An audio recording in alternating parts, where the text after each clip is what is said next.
I am a publisher, writer, editor, daughter, sister, auntie, dog mom, and many other things, including currently a cancer patient.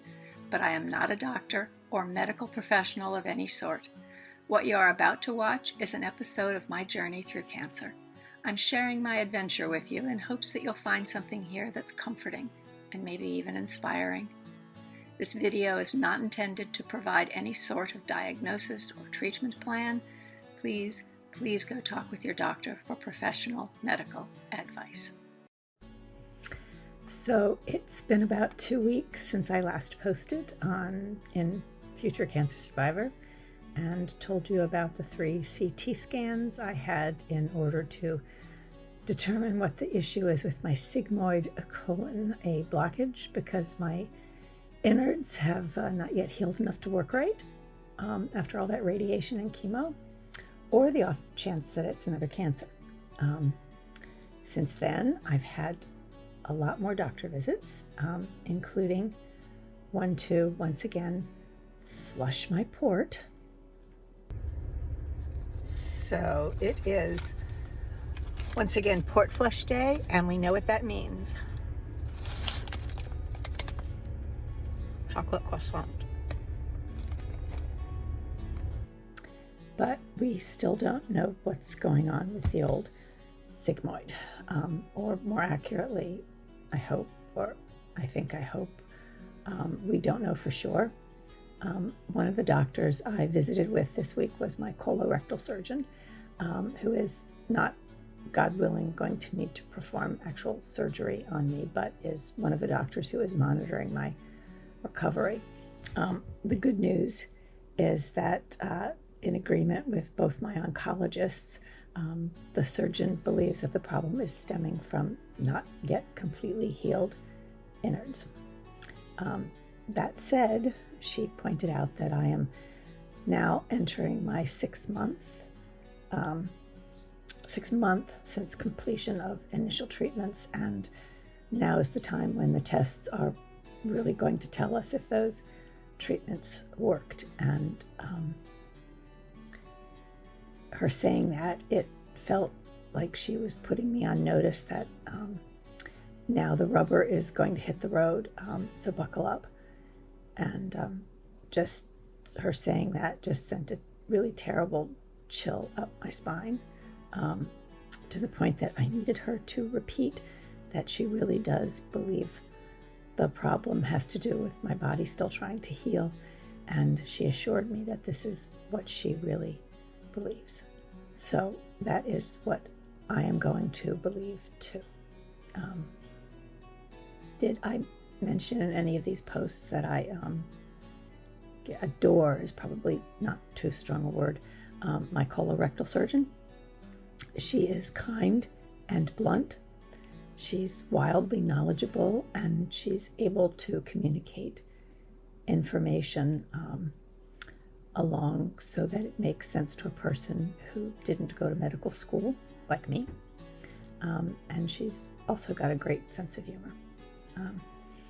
Anyway, she did at least give me a diagnosis of the lump of fat that sits on top of the fat on my stomach.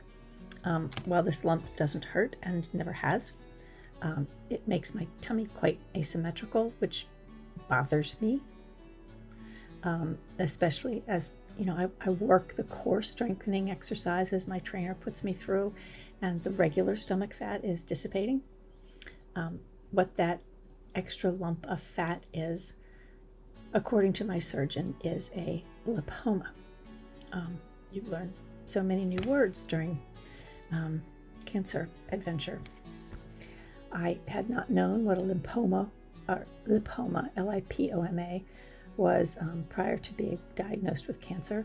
A lipoma is a benign, non-cancerous tumor that usually grows directly under the skin on top of the underlying muscle tissue, and it's soft to the touch, it's movable and painless, and the only time I've ever felt anything like it before was on my dogs as they got older.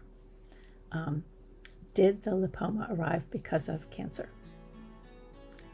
No one really knows what causes lipomas. This one might have arrived with cancer, might have arrived without cancer.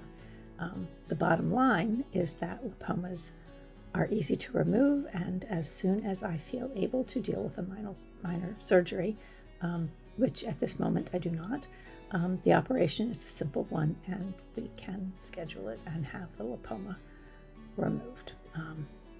What cancer does come with are skin tags in the radiated areas of the body. These, however, are not so easy to remove in that removal causes them to hurt and actually not to heal because of the damage done to the tissue by radiation. So the skin tags will be hanging around for at least 2 years before we can schedule removal. So in the meantime, in the next couple of weeks, I will have a pelvic MRI as well as a sigmoidoscopy to hopefully finally diagnose the new lump problem. Prayers, if you are so inclined, are much appreciated. Have I said lately that cancer is a marathon, not a sprint? In other happier news, I am keeping my mind off the worries by, among other things, transforming an old basement guest room. The room has been unused since it flooded several years ago, and though the water issues were dealt with and repaired, it became a very unorganized storage area, and one that hasn't been redecorated in about 40 years. And in any case, even then, it was decorated around what I can only imagine was someone's Victorian nightmare. We are scrubbing it up and in the process now of making it into my multi-purpose YouTube studio, yoga studio, office, and sewing room. I'll keep you updated, but I am relishing the life-affirming project of creating a special space for myself. If you want to follow a deeper dive into what I'm calling the not safe for work aspects of cancer treatment and recovery, you can follow me on Patreon. The Patreon link is below. And thank you for watching, and I'll see you again in a couple of weeks. If you liked this video, don't forget to give it a like, subscribe, and ring the bell. Also, don't forget to call your senators and your congresspeople to demand universal health care, and most importantly, don't forget to vote.